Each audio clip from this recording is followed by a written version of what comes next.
Congratulations, Bea Alonso and Vincent Ko. Finally, they got married na sa Makati anong July 13 at 7 p.m. Oh, di ba?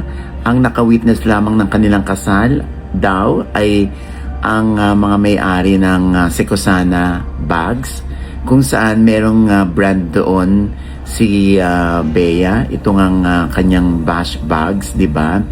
At wala masyadong tao. Sila lang doon sa Makati City Hall. O, di ba?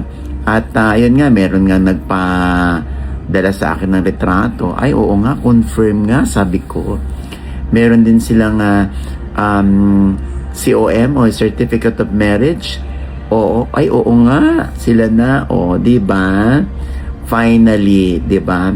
Natupad din ang pangarap ni Bea na una makasal dahil syempre pangalawang udlot na ito in case lang, no, if ever, 'di ba? O 'di ba maganda rin yung tahimik, ano, wala sa side ni Bea nang ialam.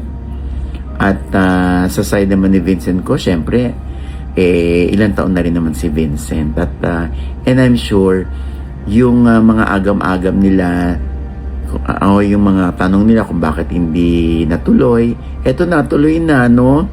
O yung prenup naman na issue, hindi naman na issue yun sa dalawa. Oo, yes, merong prenup daw, ha? At nandito nga raw si Attorney Lorna Kapunan ang siyang sa side ni Bea. Pero Diyos ko, napakaliit na bagay para sa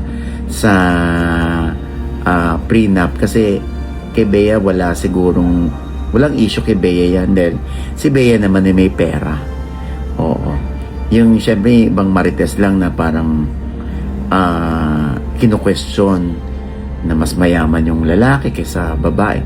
Dahil pagdating naman sa puso, wala yan. Oo. Pagdating naman sa pag-ibig, hindi yan question.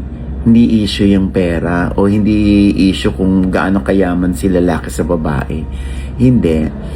Basta, kahit may issue kami ni Bea, Diyos ko, buksan nyo man ang aking puso ngayon. Sobra akong happy for Bea. And ganun din kay Vincent. Ako, kaya agarin na yan, ano?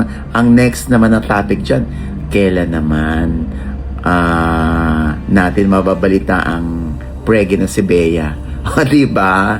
Kakatuwa. Kaya Bea, Vincent, congratulations and best wishes. Tuloy-tuloy lang yan, ha? Oo. Focus lang tayo sa ating marriage at wala nang pakialam dapat ang ibang tao dyan. So, I am so happy for you.